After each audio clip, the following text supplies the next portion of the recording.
మేము 18 ఇయర్స్ నుండి డ్యూటీ చేస్తున్నాం కాంట్రాక్ట్గా.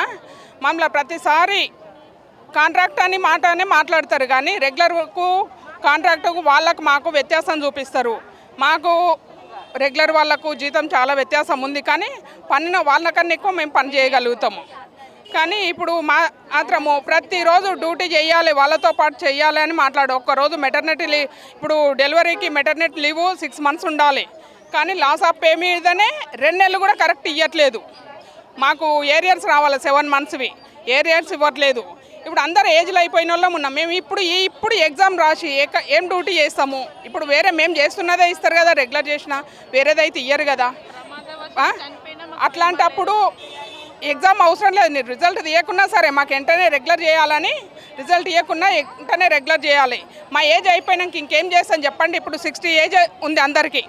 60 దాటిపోయిన తర్వాత వాళ్ళ జీవితంలో రెగ్యులర్ ఉద్యోగం చేసినాం, ఒక్కరోజు చేసినా కానీ సంతోషం ఉంటుంది కదా. ఇప్పుడు ఇవ్వకపోతే ఇంకెప్పుడు 6 నెలలు అయిపోయింది ఎగ్జామ్ రాసి కూడా. చేయాలంటే 6 నెలల కింద ముందే ఇవ్వచ్చు. దానికోసమని మమ్మల్ని రెగ్యులర్ చేయాలి.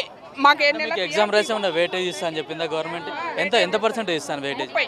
అంటే మేము 1 నెల రోజులు పోరాటం చేసినాము ఏఐటీసీ నుండి పోరాటం చేసినందుకు గవర్నమెంట్ ఏమన్నదంటే మీకు 30 మార్క్స్ గవర్నమెంట్ 20 ఇస్తుందంట, మేము పోరాటం చేసినందుకు 10 మార్క్స్ అదనంగా ఇచ్చిండ్రు.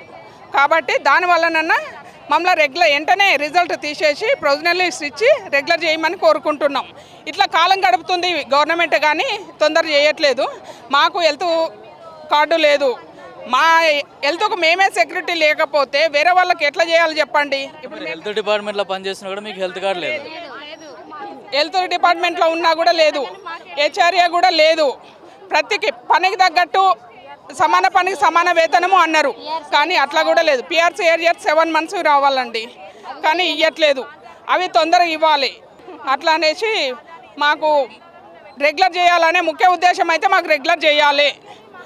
కానీ 24 గంటలు పని చేయించుకుంటారు మాతోని, ఆన్లైన్ ఆఫ్లైన్ అని. మేము డ్యూటీ ఎక్కినప్పుడు అంతా ఆఫ్లైనే ఉంది, ఆన్లైన్ లేదు.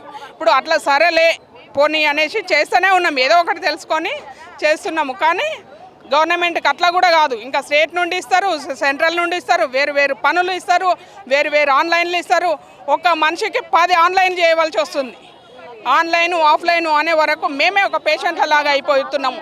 మేము డ్యూటీకి వెళ్తుంటే రోడ్డు మీద పోయే వాళ్ళకి ఏదో యాక్సిడెంట్ అయినా కానీ వాళ్ళని పట్టించుకునే నాదుడే లేడు. అట్లా అయితే మీరు ఎన్ని గంటలు పని చేస్తారమ్మా మీరు? అసలు మీకు శ్రమ దోపిడీ ఎక్కువ ఉందని చెప్తున్నారు. అసలు అయితే 24 hours డ్యూటీ అన్నట్టే ఉంది. మనం యాక్చువల్గా 9 to 4 చేయాలి. 9 to 4 చేయాల్సింది ఏమవుతుందంటే ఆన్లైన్ అయిపోయి మేము ఫీల్డ్కి వెళ్ళినాం అనుకోండి, ఫీల్డ్లో సిగ్నల్ రాదు. ఆ సిగ్నల్ రాని పరిస్థితిలో ఫీల్డ్లో ఆఫ్లైన్ డ్యూటీ చేయాలి, ఇంటికి వచ్చిన తర్వాత ఆన్లైన్ చేయాలి. అట్లా ఆన్లైన్ చేయడం అనేది అయితే మేము మళ్ళీ నెలకు 500 రూపాయలు ఫోన్పే చేసుకుంటూ మళ్ళీ అవన్నీ చేసుకోవాల్సిన పరిస్థితి వస్తుంది. అట్లా చేయడం వల్ల ఇప్పుడు మొన్న మాకు జీతాలు పెంచారు, మాకు మొన్న పిఆర్సీ పెంచినప్పుడు 3 years అవుతుందండి. 7 నెలల పిఆర్సీ ఏరియర్స్ రావాలి, అట్లా 43,000 రావాలి. అది ఇప్పుడు ఇస్తాం, రేపు ఇస్తాం, మాపిస్తాం అనుకుంటా వచ్చినప్పుడు ప్రతిసారి అడుగుతూనే ఉన్నాం, ఇప్పటిదాకా ఇవ్వలేరు. ఇది మరి శ్రమ దోపిడీ కాకపోతే ఏంటి చెప్పండి? ఇప్పుడు లక్షల్లో జీతాలేమో ఫస్ట్ ఎన్ఎంకి వస్తుంది, రెగ్యులర్ ఎన్ఎంకి వస్తుంది. మేము 25,000 చేస్తున్నాం, వాళ్ళ ఒక్క జీతంలో మేము 3-4 వస్తున్నాం. అందులో ఆపడం మాకు రెంట్లు ఏమవుతుంది, మేము తిరగడానికి ఛార్జెస్ ఏమవుతున్నాయి, ఒకళ్ళొకళ్ళం 5,000 10,000 పాపులేషన్కి చేస్తున్నాం. అంటే ఇప్పుడు ఈ గవర్నమెంట్లో కాంగ్రెస్ గవర్నమెంట్లో ఇట్లా ఉందా? గత బీఆర్ఎస్ ప్రభుత్వంలో కూడా ఇట్లా ఫస్ట్ నుండి మమ్మల్ని వైఎస్ రాజశేఖర రెడ్డి గారు పెట్టుకున్నారు. అప్పటి నుంచి కూడా ఇంతే, మా డ్యూటీ ఇట్లానే ఉంటుందని మాకు తెలుసు. మేము ఫీల్డ్ వర్కే చేస్తాం కానీ ఫీల్డ్ వర్క్ చేసినప్పుడు మాకు గుర్తించాలి కదండి. 1 సంవత్సరం 2 సంవత్సరాలు 184 రోజులు చేస్తే రెగ్యులర్ అవుతారు ఏ కంపెనీలో అయినా కానీ. ఇది గవర్నమెంట్ డ్యూటీ చేస్తున్నాం, మేము సెంట్రల్ గవర్నమెంట్ చేస్తున్నాము, స్టేట్ గవర్నమెంట్ చేస్తున్నాం. వాళ్ళు పట్టించుకోవట్లేదు, వీళ్ళు పట్టించుకోవట్లేదు. మీరు కొలాబరేట్ అయి ఉన్నారమ్మా, ఏ ఆఫీసర్ని అడిగినా కానీ ఏ ఎమ్మెల్యేని అడిగినా మీరు సెంట్రల్ స్టేట్ కొలాబరేట్ అయి ఉన్నారమ్మా, అక్కడ నుంచి ఆర్డర్ రావాలని వీళ్ళు, ఇక్కడ నుంచి ఆర్డర్ రావాలని వాళ్ళు చేయరు, వీళ్ళు చేయరు. అక్కడ నుంచి 60% వస్తే, కేంద్ర ప్రభుత్వం 60 వస్తే, తెలంగాణ నుంచి 40% వస్తుంది మా జీతం. ఆ 2 కలిపి ఇవ్వడానికి కూడా ఇంట్లో కూడా రాజకీయాలు, అది కూడా అయిపోయిందమ్మా మీ ఫండ్ వేరే దిక్కేసినాం అని చెప్పడము, అంత ఇర్రెస్పాన్సిబుల్ ఆన్సర్స్ అనేవి వస్తుంటాయి మాకు.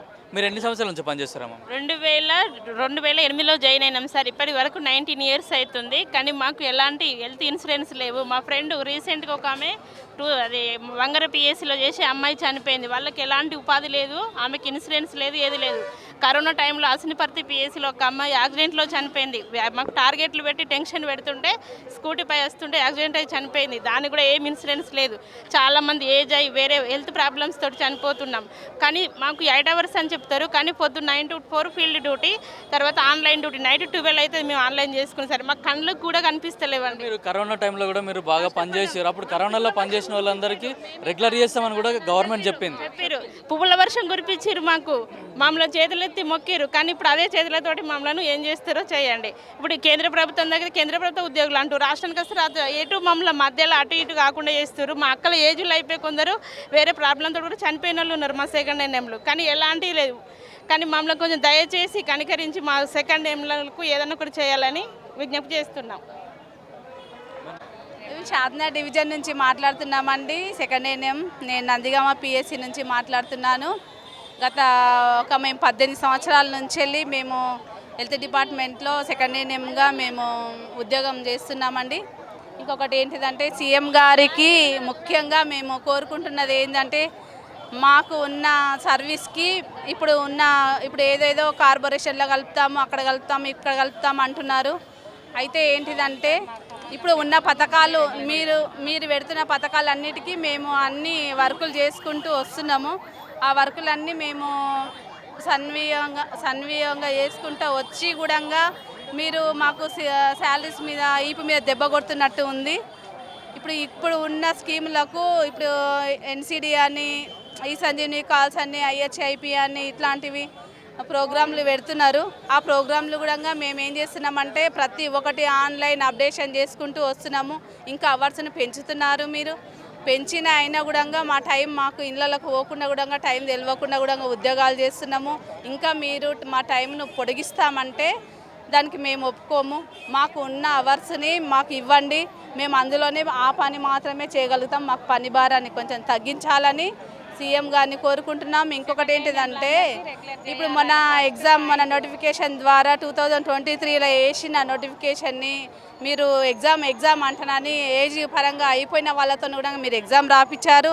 అయినా సరే వాళ్ళు ఏదో చదవకనో వాళ్ళు ఆ ఏజ్లలో ఎగ్జామ్ రాశారు. వాళ్ళు రాసిన కూడా మీరు ఆ ఎగ్జామ్కి రిజల్ట్ ఇంకా ప్రొవిజనల్ లిస్ట్ ఇంకా రాకపోగా మాకు ఇంకా ఆందోళనలో మేము గురైపోతున్నాము.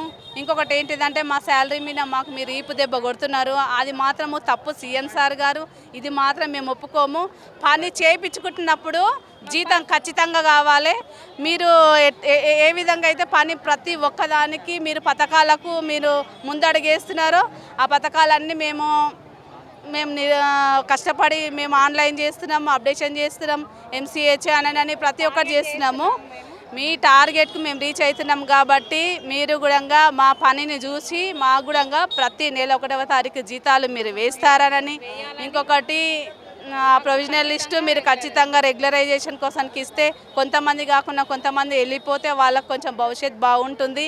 ఉన్న వాళ్ళకు మీరు 100% గ్రాస్ శాలరీ ఇవ్వాలని మేము సీఎం సార్ గారిని, ఆరోగ్య మంత్రి గారిని వీళ్ళందరినీ మేము కోరుకుంటున్నాం. ప్రభుత్వానికి చెప్పేది ముఖ్యమైన ఒకటి, ఆడవాళ్ళకు అన్యాయం జరగకూడదు. మేము మహిళలము ఇంతమంది మేము కుటుంబాన్ని పోషించుకుంటూ వస్తున్నాం. మా వెనుక ఏమున్నా మా ధైర్యంతో వస్తున్నాం కాబట్టి మీకు ఆడవాళ్ళను ఎక్కడ ఏ రోడ్ల మీద ఏ అన్యాయం జరగొద్దని అనుకున్నప్పుడు మాకు మీరు హెల్ప్ చేయాలి అని మేము సీఎం సార్ రేవంత్ రెడ్డి గారికి కోరుకుంటున్నాము. నమస్కారం, ధన్యవాదాలు. ఏ పథకం ప్రవేశపెట్టినా కూడా ప్రజల్లోకి మేమే తీసుకెళ్తున్నాం. అట్లాంటిది మాకు అన్యాయం జరుగుతుంది, మమ్మల్ని రెగ్యులరైజ్ చేయాలి. గతంలో పెట్టిన ఎగ్జామ్ రిజల్ట్ని కూడా ఇవ్వాలి, మమ్మల్ని రెగ్యులర్ చేయాలని కూడా ఏఎన్ఎంలో కోరుకుంటున్నారు.